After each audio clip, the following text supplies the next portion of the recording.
الخبر مع الدكتور أحمد خطاب عضو المجلس المصري للأعمال والخبير الاقتصادي. اتصال هاتفي. دكتور أحمد، برحب بحضرتك في صباح القاهرة.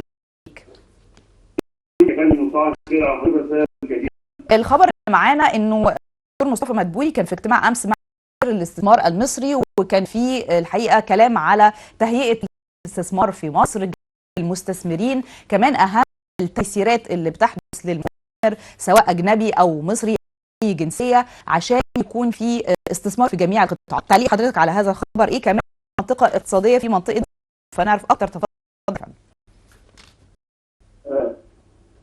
طبعا اسمح لي في بدايه حديثي ان انا اقول المصريين طبعا خير وصباح الانجازات الكل يصحى عليها. يمكن انا عايز كمان ارجع حاجه المصريه وافكرهم. احنا من 3 سنين القوات المسلحه كانت عن انشاء وحده عسكريه في الجنوب بجوار مطروح، هذه عسكريه، والان في 2020 بننشئ منطقه لوجستيه، منطقه اقتصاديه في بجوار محافظه مطروح، ولها اهميتها ووضعها الاستراتيجي ولتكون نافذه على نقل الصادرات المصريه لكل دول المحيط، خاصه ليبيا ودول زي ايطاليا. الدكتور مصطفى مدبولي رئيس الوزراء طبعا طلب لكل الحكومه بتاعها جهاز واحده عمل واحد تغيير المناخ لجذب الاستثمارات في جميع القطاعات، والدوله بتقدم للمستثمرين العديد من المحفزات. دعم الاستثمارات طبعا ده شيء مهم.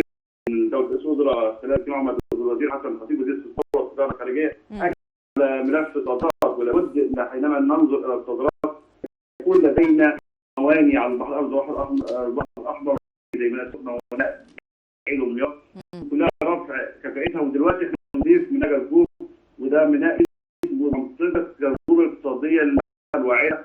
انت لو شفت نقدر نقول ان منطقه الساحل الشمالي وصولا الى مطروح سوف تكون منطقه اقتصاديه ومنطقه سياحيه ومنطقه لها بعد استراتيجي في جذب استثمارات دوليه وعربيه مباشره. نعم. وهتكون نافذه لنقل الصادرات المصريه الى كل دول العالم المحيطه في هذه المنطقه. كويس.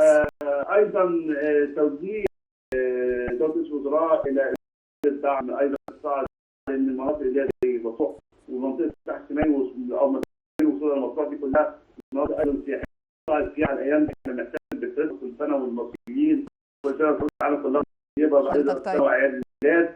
فعايز اقول لهم حاجه، احنا الحمد لله نسبه اشغالنا في السياحه 100% في الاقصر، في اسكندريه، في اسوان، في شرم الشيخ، بالاضافه ان احنا كمان يعني عندنا دولاريه عاليه جدا. هذا القطاع اللي يسموها صناعه.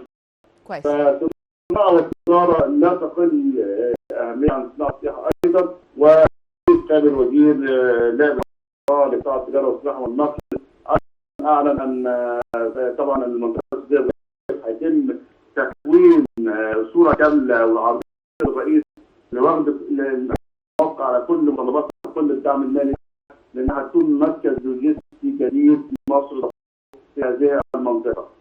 مطروح منطقه بكر، منطقه لها جو معتدل الصيف والشتاء، وتصلح للانشاء مدينه جرجور ومنطقه الصدور، وهذه المنطقه سوف تكون لما لديها من موقع جغرافي العالم كله يحب ان يتجه. تمام. مصر انشات العديد وقدمت العديد في دول العالم العربيه من محفزات اقتصاديه لتهيئه مصر. يمكن في هذه المنطقه كانت استثمارات العام الماضي من 30 مليار في راس الحكمه.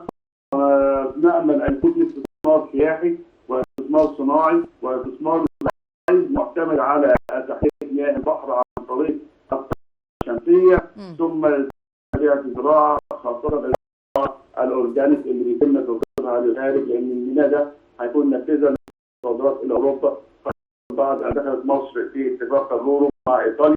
تمام. لكل القطاع بتاعتنا للقراءه السفن المباشره الى ايطاليا خلال 4 أو 6 ساعات بس. فطبعا ده هيخلي لمصر قدره كبيره انها تعمل زياده في حجم الصادرات عن جميع الخضر والفاكهه لاوروبا والعربيه، خاصه الدول المحيطه كمان زي ليبيا. هذه الموانئ هيكون قريب من ليبيا، وتحت ليبيا سوق يعني كبير، خاصه باستحاله عدم الاستقرار اللي عندهم بيعتمد كتير على بعض زي المصل ايضا مواد البناء وبعض الادوات الكهربائيه.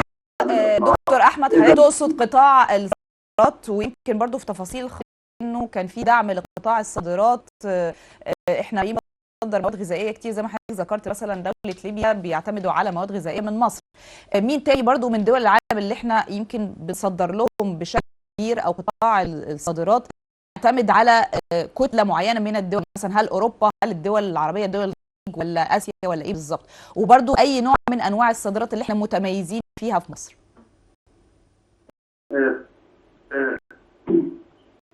اتفضل.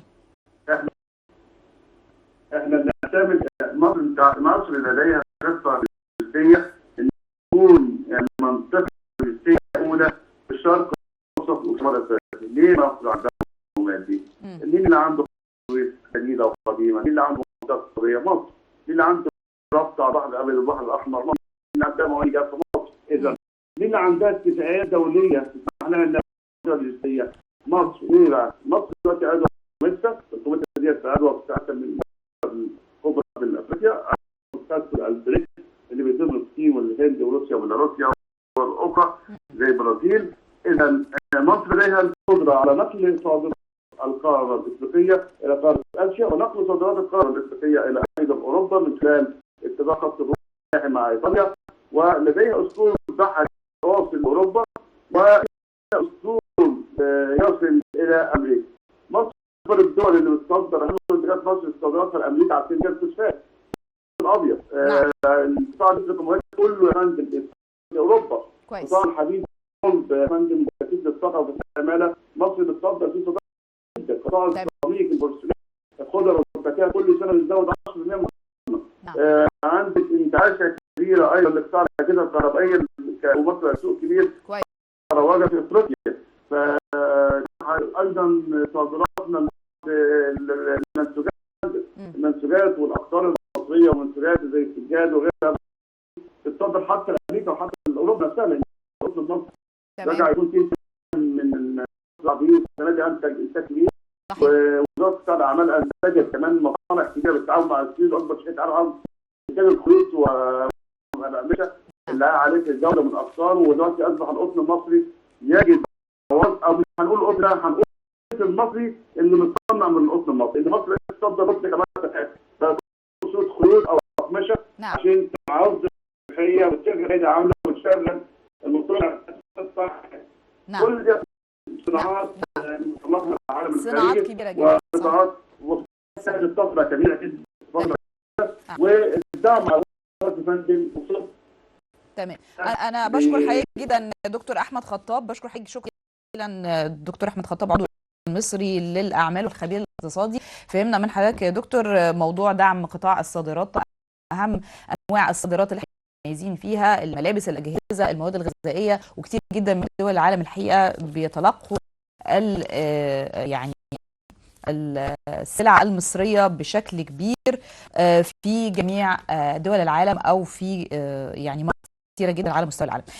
ده بالنسبه لموضوع المناخ الاستثماري في مصر وجذب المستثمرين المصريين الاجانب وتسهيل كمان اجراءات الاستثمار على المستثمرين. ده كان في اجتماع مع الدكتور مصطفى مدبولي طبعا وزير الاستثمار.